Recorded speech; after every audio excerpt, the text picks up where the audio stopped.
Dear student, this is the third and last lecture of the Constitution and the need for law. इस lecture में हम law and decent के बारे में जानेंगे। पीपल के वेलफेयर के लिए लॉ तैयार किए जाते हैं, लेकिन कभी कभी ऐसी सिचुएशन अराइज हो सकती है जहां कोई लॉ या डिसीजन पीपल के फेवर में नहीं होता है। तो उस सिचुएशन में पीपल को क्या करना चाहिए? क्या उन्हें कानून का पालन करना चाहिए या अपनी डिसेंट एक्सप्रेस करनी चाहिए?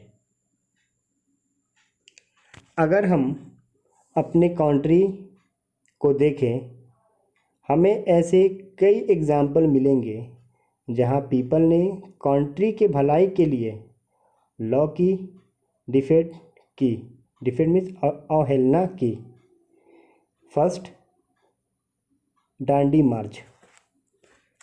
महात्मा गांधी ने ब्रिटिश के सॉल्ट लॉ को तोड़ने के लिए डांडी मार्च को स्टार्ट किए थे। 12 मार्च 1930 अहमदाबाद में साबरमती आश्रम से सॉल्ट सत्याग्रह की शुरुआत हुआ और 24 डेज़ की लंबी यात्रा यानी लॉन्ग ट्रैवल के बाद विलेज डांडी पहुंचकर गांधी जी ने और हजारों पीपल इस लॉ को तोड़ा। यह एक नॉन वायलेंट और हिकिंग प्रोटेस्ट था। डांडी में समुद्र किनारे पहुंचकर गांधी जी ने इलीगल तरीके से नमक बनाए और ब्रिटिश के सॉल्ट लॉ को तोड़े। और यह मार्च के सविनय यानी इस मार्च के बाद भारत में सविनय अवज्ञा आंदोलन स्टार्ट हो गया।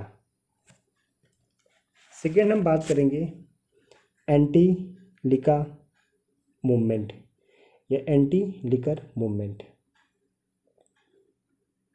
वाइन या ड्रग्स का नशा एक इंसान की लाइफ खराब कर देता है। आंध्र प्रदेश के नेलोर डिस्ट्रिक्ट के डुबागुंता विलेज के मेन 24 आवर्स लिका यानी शराब के नशे में रहते थे। वो कोई वर्क नहीं करते थे और अपने बच्चों और अपनी वाइफ को टॉर्चर करते थे। इस गांव में लिका का प्रोडक्शन और सेल बहुत अधिक था, यानी यहाँ के मेन अपनी सैलरी का 45% मनी शराब पीकर ख़त्म कर देते थे। फिर क्या हुआ?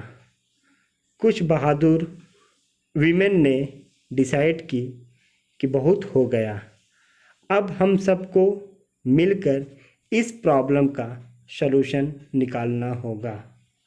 1992 में मूवमेंट स्टार्ट हो गया। वीमेन ने ज़बरदस्ती दुकानों को बंद कराना स्टार्ट कर दी।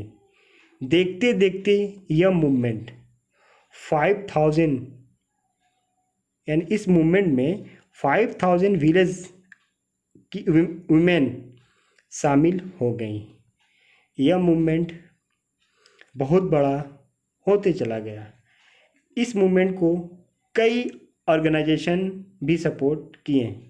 फाइनली 1 अक्टूबर 1992 को स्टेट गवर्नमेंट ने लिकर पर प्रतिबंध लगा दिया। उसके बाद ये मूवमेंट ख़त्म हो गया। यानी हमने 2 मूवमेंट के बारे में जाना जो हमारे समाज के फेवर में नहीं था। यानी तो हमने क्या किया, इसके खिलाफ जाके प्रोटेस्ट किया और दोनों मूवमेंट में हमारी जीत हुई। नेक्स्ट हम बात करेंगे rule of law. Rule of law का मीनिंग है कि लॉ का सुप्रीम तथा वो सभी पीपल पर इक्वल रूप से लागू होता है।